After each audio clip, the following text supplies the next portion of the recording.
नमस्ते, मैं हूं रविंद्र गौतम और आप देख रहे हैं कमोडिटी टुडे पर बिग पिक्चर। दोस्तों, आज 4 खबरें फिर से हैं हमारे पास बिग पिक्चर में। एक तरफ मलेशिया अपने चावल के भंडार को लेकर सफाई दे रहा है कि घबराने की कोई बात नहीं है, स्टॉक 6 महीने के लिए पर्याप्त है। और दूसरी तरफ बांग्लादेश हमारे ही चावल के कंसाइनमेंट को क्वालिटी के नाम पर लौटा रहा है, रिजेक्ट कर रहा है। और तीसरी तरफ आंध्र प्रदेश में सवाल उठ रहा है कि क्या आर्टिफिशियल इंटेलिजेंस किसान की किस्मत बदल सकता है। और चौथी तरफ ईरान युद्ध के साए में सरकार ने पेट्रोल डीजल के निर्यात पर विंडफॉल टैक्स बढ़ा दिया है। दोस्तों, पहली नज़र में ये चारों खबरें अलग अलग मंत्रालयों, अलग अलग सेक्टरों और अलग अलग देशों की लगती हैं, लेकिन अगर आप इन्हें जरा गौर से जोड़कर देखें तो एक अजीब सी समानता नजर आती है। हर जगह एक ही सवाल गूंज रहा है कि भरोसा कैसे बनाए रखा जाए और जब दुनिया खासतौर से अनिश्चितता से घिरी हो, चाहे वो चावल का बफर स्टॉक हो, चाहे एक्सपोर्ट क्वालिटी हो, चाहे खेत में तकनीक ही हो या फिर ईंधन की सप्लाई। हर कहानी के केंद्र में एक ही चिंता है। तो सवाल ये उठता है कि क्या भारत सच में एक नई तरह की रणनीति की तरफ बढ़ रहा है? तो आइए एक एक करके इन खबरों को समझते हैं और फिर देखते हैं इनके पीछे की असली कहानी क्या है। तो पहली खबर है कि बांग्लादेश ने लौटाए भारतीय चावल के कंसाइनमेंट, क्वालिटी को लेकर बड़ा विवाद। जी हां, बांग्लादेश ने भारत से आए गैर बासमती चावल के कई कंसाइनमेंट को क्वालिटी में गड़बड़ी बताकर लौटा दिया है। भारतीय एक्सपोर्टर्स का कहना है कि जो चावल भेजा गया वो तय शर्तों और स्पेसिफिकेशन के मुताबिक ही था और अब वो सरकार से हस्तक्षेप की मांग कर रहे हैं। ये विवाद इतना आसान नहीं है जितना सुनने में लगता है, क्योंकि इससे भारत और बांग्लादेश के बीच के कृषि व्यापार पर सीधा असर पड़ने की आशंका है। दोस्तों, ये हुआ क्यों है? तो इसे समझने के लिए हमें थोड़ा पीछे जाना होगा। भारत गैर बासमती चावल के मामले में दुनिया का सबसे बड़ा एक्सपोर्टर है और बांग्लादेश हमारे लिए एक पड़ोसी बाजार के साथ साथ एक रणनीतिक बाजार भी है। पिछले कुछ वर्षों में जब भारत ने घरेलू महंगाई को काबू में रखने के लिए चावल एक्सपोर्ट पर पाबंदियां लगाई थीं, तो बांग्लादेश जैसे देशों ने अपने सप्लाई सोर्स डाइवर्सिफाई करना शुरू कर दिया था, वियतनाम, थाईलैंड और म्यांमार जैसे देशों की तरफ। अब जब पाबंदियां हट चुकी हैं और भारतीय चावल फिर से बाजार में लौट रहा है, तो क्वालिटी को लेकर सख्ती एक तरह से यह भी दिखाती है कि खरीदार देश अब ज़्यादा चौकन्ने हो गए हैं, चौकस हो गए हैं। और इसके पीछे एक वजह घरेलू राजनीति की भी हो सकती है। बांग्लादेश में सरकार पर दबाव है कि वो अपने किसानों और स्थानीय चावल उद्योग को सुरक्षा दे, और एक वजह यह भी हो सकती है कि इंस्पेक्शन और क्वालिटी कंट्रोल के मानकों को लेकर दोनों देशों के बीच स्पष्टता की कमी है। दोस्तों, अब आगे चलते हैं और समझते हैं कि ये क्यों मायने रखता है। दोस्तों, इसका असर सिर्फ एक कंसाइनमेंट तक सीमित नहीं है। किसानों के लिए इसका मतलब है कि अगर एक्सपोर्ट डिमांड कमजोर होती है तो घरेलू बाजार में सप्लाई का दबाव बढ़ेगा, जिससे कीमतों पर असर पड़ सकता है। और एक्सपोर्टर्स के लिए यह सीधा भरोसे का सवाल है। अगर एक बड़ा बाजार क्वालिटी को लेकर सख्त हो जाता है तो बाकी खरीदार देश भी सतर्क हो सकते हैं। मिलर्स के लिए एक चेतावनी है कि प्रोसेसिंग और स्टोरेज के स्टैंडर्ड को अब वैश्विक स्तर पर ले जाना जरूरी होगा। सरकार के लिए एक कूटनीतिक चुनौती है, क्योंकि बांग्लादेश सिर्फ एक व्यापारिक साझेदार नहीं है बल्कि एक रणनीतिक पड़ोसी भी है और कमोडिटी मार्केट में भी इसका असर दिखाई दे सकता है। क्योंकि अगर एक्सपोर्ट डिमांड में उतार चढ़ाव आता है तो घरेलू चावल की कीमतें प्रभावित होंगी। और सबसे बड़ी बात है कि निवेशकों और वैश्विक व्यापार जगत के लिए यह संकेत है कि भारत को अब सिर्फ उत्पादन नहीं बल्कि क्वालिटी एश्योरेंस के मामले में भी अपनी साख मजबूत करनी होगी।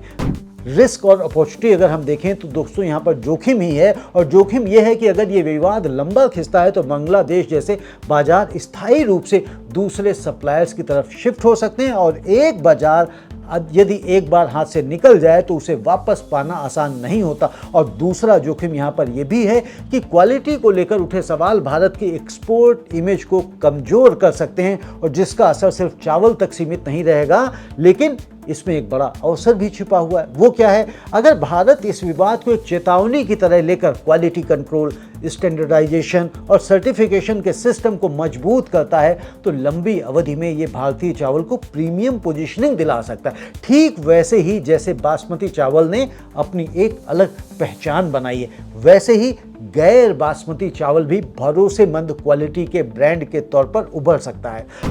लॉन्ग टर्म इम्पैक्ट की अगर हम बात करें दोस्तों, तो शॉर्ट टर्म में तो इसका कोई खास इम्पैक्ट आपको दिखाई नहीं देगा, लेकिन इसका सीधा असर एक्सपोर्ट वॉल्यूम और डिप्लोमेटिक बातचीत पर जरूर पड़ेगा। और अगर एक साल के लंबे नज़रिए से देखें तो ये तय करेगा कि भारत अपने क्वालिटी कंट्रोल सिस्टम को कितनी तेज़ी से अपग्रेड करता है और क्या नए एक्सपोर्ट प्रोटोकॉल बनते हैं। और अगर हम 5 साल के नज़रिए से देखें तो ये एक स्ट्रक्चरल शिफ्ट की शुरुआत हो सकती है, जहां भारत सिर्फ सबसे सस्ता और सबसे ज़्यादा एक्सपोर्टर होने की बजाय सबसे भरोसेमंद एक्सपोर्टर बनने की दिशा में बढ़े।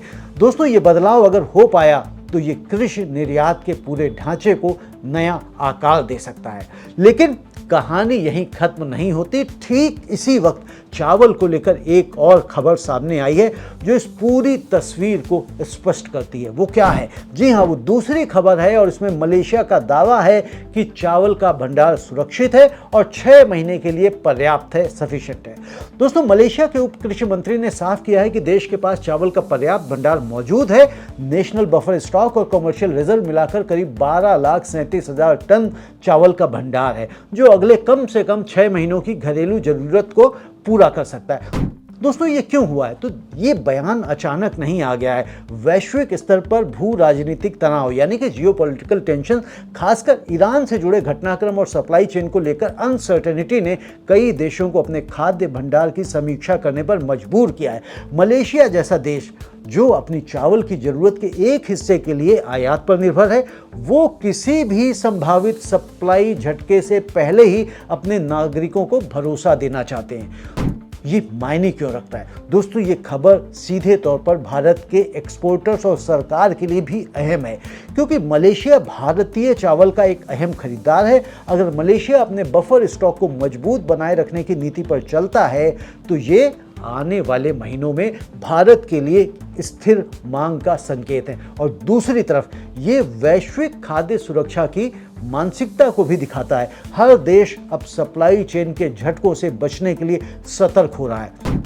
रिस्क और अपॉर्चुनिटी अगर हम देखें तो दोस्तों, यहाँ पर जोखिम यह है कि अगर हर आयातक देश बफर स्टॉक बढ़ाने लगे तो ये अल्पकालिक तौर पर वैश्विक मांग को अस्थिर कर सकता है, कभी ज़्यादा खरीद तो कभी अचानक ठहराव। लेकिन यहाँ पर अपॉर्चुनिटी ये है कि भारत जो एक भरोसेमंद और बड़ा सप्लायर है, इस तरह के दीर्घकालिक सप्लाई एग्रीमेंट का फ़ायदा उठा सकता है, बशर्ते क्वालिटी और डिलीवरी की साख बनी रहे। और यहीं बांग्लादेश वाली खबर फिर से याद आ जाती।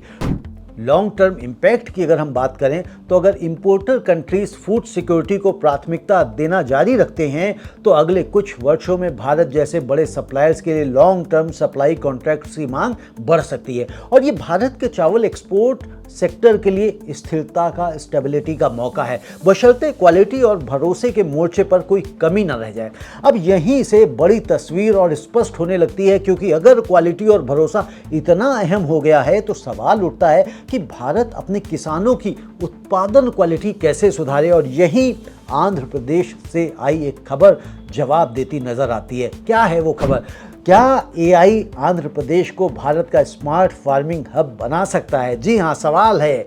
आंध्र प्रदेश में आर्टिफिशियल इंटेलिजेंस और कृषि के बीच एक नई साझेदारी की चर्चा है और इस पहल के तहत बेहतर फसल फैसले, मौसम की जानकारी, बाजार तक पहुंच और संसाधनों के प्रबंधन के लिए एआई का इस्तेमाल किया जाएगा, ताकि किसानों की प्रोडक्शन और आमदनी दोनों बढ़ाई जा सके। ये क्यों हुआ है? दोस्तों, भारत में खेती लंबे समय से मौसम की अनिश्चितता, संसाधनों की सीमित उपलब्धता और बाजार तक सीमित पहुंच जैसी चुनौतियों से जूझती रही है। सरकार का मकसद है कि डिजिटल इंफ्रास्ट्रक्चर के जरिए किसान की रोजमर्रा की समस्याओं का हल निकालना, जैसे सही समय पर बुआई, सही मात्रा में खाद और पानी का इस्तेमाल और मंडी की सही कीमत की जानकारी। वैश्विक स्तर पर भी कृषि में तकनीक अपनाने की होड़ मची है और भारत इसमें पीछे बिल्कुल भी नहीं रहना चाहता। तो यहाँ पर ये बात आती है निकल कर कि मायने क्यों रखता है। तो दोस्तों किसानों के लिए इसका मतलब साफ है कि बेहतर फैसले और कम नुकसान। एक्सपोर्टर्स और मिलर्स के लिए इसका मतलब है कि बेहतर क्वालिटी की कच्ची फसल जो आगे चलकर ठीक उसी क्वालिटी विवाद को कम करने में मदद कर सकती है जो बांग्लादेश वाली खबर में हमने देखा है। उद्योग के लिए एक नया इकोसिस्टम खोलता है। Agri tech startups, data analytics कंपनियां और सेंसर टेक्नोलॉजी बनाने वाली कंपनियां। सरकार के लिए कृषि सुधार का एक नया मॉडल है जिसे बाकी राज्यों में भी दोहराया जा सकता है। हालांकि इसकी सफलता इस बात पर निर्भर करेगी कि क्या छोटे और सीमांत किसानों तक ये तकनीक वाकई पहुंच पाती है या ये सिर्फ बड़े किसानों तक सीमित रह सकती है। अगर हम इसका रिस्क और अपॉर्चुनिटी भी देखें तो यहाँ पर सबसे बड़ा जोखिम ये निकल कर के आता है कि डिजिटल डिवाइड। अगर छोटे किसानों के पास स्मार्टफोन, इंटरनेट या तकनीकी समझ की कमी रही तो ये पहल सिर्फ कागज पर अच्छी योजना बनकर रह जाएगी। और एक और जोखिम है कि डेटा प्राइवेसी और यह सुनिश्चित करना कि किसान का डेटा उसकी अपनी भलाई के लिए इस्तेमाल हो, किसी और के मुनाफे के लिए नहीं। लेकिन अवसर बहुत बड़ा है। अगर ये मॉडल सफल होता है तो आंध्र प्रदेश बाकी राज्यों के लिए एक ब्लूप्रिंट बन सकता है और भारत में खेती में तकनीक अपनाने के मामले में वैश्विक मिसाल पेश कर सकता है। जी हाँ, लेकिन बिग पिक्चर सिर्फ खेतों तक सीमित नहीं है, क्योंकि जिस वक्त हम खाद्य सुरक्षा और क्वालिटी की बात कर रहे हैं ठीक उसी वक्त एक और मोर्चे पर भारत अपनी सुरक्षा को मजबूत कर रहा है, ऊर्जा के मौके पर। जी हां, चौथी खबर कह रही है कि ईरान युद्ध के बीच सरकार ने बढ़ाया है पेट्रोल डीजल एक्सपोर्ट पर विंडफॉल टैक्स। जी दोस्तों, केंद्र सरकार ने पेट्रोल डीजल और एविएशन टरबाइन फ्यूल यानी कि एटीएफ के निर्यात पर विंडफॉल टैक्स बढ़ा दिया है। मकसद है घरेलू बाजार में ईंधन की पर्याप्त सप्लाई बनाए रखना और साथ ही वैश्विक कच्चे तेल की कीमतों में उतार चढ़ाव से जो अतिरिक्त मुनाफा कंपनियों को मिल रहा है उसका एक हिस्सा सरकार के खजाने में लाना। ये संशोधित दरें तुरंत प्रभाव से लागू हो गई हैं। ये क्यों हुआ है दोस्तों? ईरान से जुड़े तनाव ने वैश्विक ऊर्जा बाजार में एक बार फिर से अस्थिरता ला दी है और जब भी अंतर्राष्ट्रीय बाजार में कच्चे तेल की कीमतें उछलती हैं तो भारतीय रिफाइनरी कंपनियों के लिए एक्सपोर्ट करना घरेलू बिक्री से ज़्यादा फायदेमंद हो जाता है। और ऐसे में अगर सरकार दखल ना दे तो घरेलू बाजार में पेट्रोल डीजल की किल्लत हो सकती है और कीमतें बेकाबू हो सकती हैं। विंडफॉल टैक्स इसी असंतुलन को रोकने का एक औजार है। ये सुनिश्चित करता है कि कंपनियां एक्सपोर्ट को प्राथमिकता देने के बजाय पहले डोमेस्टिक रिक्वायरमेंट को पूरी करें। ये मायने क्यों रखता है दोस्तों? कंज्यूमर्स के लिए इसका सीधा मतलब है कि घरेलू बाजार में ईंधन की सप्लाई बनी रहेगी और कीमतों में अचानक उछाल आने की आशंका कम होगी। रिफाइनरी और एनर्जी कंपनियों के लिए ये मुनाफे पर एक फिलहाल अस्थायी दबाव है और सरकार के लिए अगर हम देखें तो ये उनके लिए रेवेन्यू और महंगाई नियंत्रण दोनों मोर्चों पर एक संतुलन साधने की कोशिश है।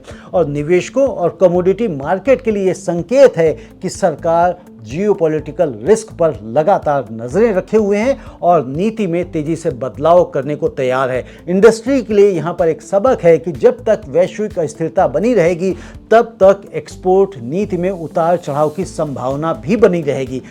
रिस्क और अपॉर्चुनिटी अगर हम यहाँ पर देखें तो यहाँ पर जोखिम ये निकल कर आता है कि बार बार टैक्स नीति में बदलाव से रिफाइनरी कंपनीज के लिए दीर्घकालिक योजना बनाना मुश्किल हो जाता है और कुछ हद तक निवेशकों की नीतिगत अनिश्चितता भी बढ़ती है। लेकिन अवसर यहाँ पर यह है कि यह कदम भारत की ऊर्जा सुरक्षा रणनीति को मजबूत बनाता है। घरेलू जरूरतों को प्राथमिकता देकर भारत खुद को वैश्विक ऊर्जा झटकों से एक हद तक बचा पा रहा है, जो एक आयात निर्भर देश के लिए बड़ी उपलब्धि है। दोस्तों, अब अगर आप इन चारों खबरों को एक साथ रखकर देखें तो सिर्फ खबरें नहीं, एक पैटर्न नजर आता है। मलेशिया अपने चावल भंडार को सुरक्षित बता रहा है, यानी कि फूड सिक्योरिटी। बांग्लादेश भारतीय चावल की क्वालिटी पर सवाल उठा रहा है, यानी भरोसे और मानकों का सवाल। और आंध्र प्रदेश में एआई के जरिए खेती को बेहतर बनाने की कोशिश हो रही, यानी कि क्वालिटी और प्रोडक्टिविटी दोनों को तकनीकी से सुधारने की कोशिश। और भारत सरकार ईंधन एक्सपोर्ट पर टैक्स बढ़ाकर घरेलू सप्लाई सुरक्षित कर रही है, यानी ऊर्जा सुरक्षा। और इन चारों में एक साझा धागा भी है, सुरक्षा और भरोसे का। हर एक कहानी में देश और कंपनियां, चाहे वो खाद्य हो या फिर ऊर्जा, अपने अपने घरेलू आधार को पहले मजबूत करना चाहती हैं और साथ ही वैश्विक बाजार में अपनी साख को बनाए रखना चाहती हैं। ये पैटर्न सिर्फ एक्सपोर्ट स्ट्रेटजी या सिर्फ फूड सिक्योरिटी का नहीं है, ये दोनों का मेल है। इसे हम कह सकते हैं trust trust based strategic autonomy, यानी एक ऐसी रणनीति जिसमें देश अपने घरेलू जरूरतों को प्राथमिकता देते हुए वैश्विक बाजार में भरोसे और क्वालिटी के दम पर अपनी जगह बनाना चाहते हैं। भारत के लिए ये पैटर्न खास तौर पर अहम है क्योंकि हम एक साथ बड़े एक्सपोर्टर भी हैं और बड़े आयातक भी। चावल में एक्सपोर्टर, ऊर्जा में आयातक, और दोनों ही मोर्चों पर भरोसा और सुरक्षा अब सबसे बड़ी करेंसी बनते जा रहे हैं। दोस्तों, बिग पिक्चर एनालिसिस अगर आप इसका देखें तो यहाँ पर असली सवाल यह है कि भारत आखिर हासिल करना क्या चाहता है। तो जवाब है एक ऐसी अर्थव्यवस्था जो सिर्फ बड़ी मात्रा में उत्पादन करने वाली ना हो बल्कि भरोसेमंद हो, गुणवत्तापूर्ण हो और रणनीतिक रूप से आत्मनिर्भर भी हो। चावल के मामले में भारत को अब सिर्फ दुनिया का सबसे बड़ा एक्सपोर्टर नहीं बल्कि सबसे भरोसेमंद एक्सपोर्टर बनना होगा और इसके लिए तकनीक जैसे AI आधारित खेती एक अहम औजार बन सकती है। और ऊर्जा के मामले में भारत घरेलू सुरक्षा को प्राथमिकता देकर वैश्विक झटकों से खुद को बचाने की कोशिश कर रहा है, भले ही इसका मतलब कंपनियों के अल्पकालिक मुनाफे पर थोड़ा दबाव हो। और इसका फायदा आप सोचें कि मिलेगा किसे? दोस्तों, उन किसानों को जो नई तकनीक अपनाते हैं और क्वालिटी पर ध्यान देते हैं, उन एक्सपोर्टर्स को जो सिर्फ शॉर्ट टर्म मुनाफे के बजाय लॉन्ग टर्म साख बनाने पर काम करते हैं, और उन पॉलिसी मेकर्स को जो अस्थिरता के बीच भी एक स्पष्ट पूर्व अनुमानित रणनीति अपनाते हैं। जिन्हें तैयार रहना चाहिए वो हैं वो एक्सपोर्टर्स और कंपनियां जो अब भी पुराने ढर्रे पर सिर्फ वॉल्यूम और कीमत के दम पर बाजार में टिके रहना चाहते हैं। अगले दशक में प्रतिस्पर्धा सिर्फ कौन ज़्यादा बेचता है कि नहीं, बल्कि किस पर भरोसा सबसे ज़्यादा किया जा सकता है, इसकी होगी। दोस्तों, आज की चारों खबरों से सबसे बड़ा सबक यही निकलता है कि भारत एक ऐसे दौर में दाखिल हो रहा है जहां सिर्फ उत्पादन क्षमता काफ़ी नहीं होगी, भरोसा, क्वालिटी और रणनीतिक तैयारी उतनी ही अहम हो जाएगी। जो एंगल ज़्यादातर मीडिया में नज़र नहीं आ रहा है वो ये है कि बांग्लादेश वाला क्वालिटी विवाद और आंध्र प्रदेश की AI पहल असल में एक ही कहानी के दो सिरे हैं। एक समस्या है और दूसरा उसका संभावित समाधान। और अगले 3, 6 और 12 महीनों में जिन बातों पर हमें नज़र रखनी चाहिए वो है, क्या बांग्लादेश के साथ ये विवाद सुलझता है या फिर बढ़ता है? क्या AI आधारित खेती के नतीजे वाकई ज़मीन पर दिखाई पड़ते हैं? और क्या सरकार ऊर्जा एक्सपोर्ट नीति को लेकर कोई स्थायी ढांचा बनाती है? अगर ये ट्रेंड आगे बढ़ते रहे तो कीमतों, किसानों की आमदनी, एक्सपोर्ट प्रतिस्पर्धा और महंगाई पर इसका सीधा असर दिखाई देगा। और सबसे बड़ा जोखिम यही है कि हम आज के भरोसे और आत्मविश्वास को हल्के में ले लें, जबकि सबसे बड़ा अवसर उन कंपनियों और किसानों के लिए है जो आज ही क्वालिटी और तकनीक में निवेश शुरू कर दें। आखिर में याद रखिए, जो देश आज भरोसा बनाता है वही कल का बाजार भी जीतता है। दोस्तों, आज की बिग पिक्चर यही है कि आने वाले वर्षों में प्रतिस्पर्धा केवल उत्पादन की नहीं बल्कि भरोसे और क्वालिटी की होगी। और जो देश अपने किसान, अपनी तकनीक और अपनी ऊर्जा सुरक्षा को एक ही रणनीति में जोड़ पाएगा वही ग्लोबल मार्केट में सबसे आगे निकलेगा। और यही है आज की बिग पिक्चर और आप देख रहे थे कमोडिटी टुडे पर बिग पिक्चर। दोस्तों, यदि अभी तक आपने हमारे चैनल को सब्सक्राइब नहीं किया तो चैनल को सब्सक्राइब अवश्य करें, वीडियो को लाइक भी करें और इसे ज़्यादा से ज़्यादा अपने कम्युनिटी में शेयर भी करें। आप सभी का बहुत बहुत धन्यवाद। नमस्ते।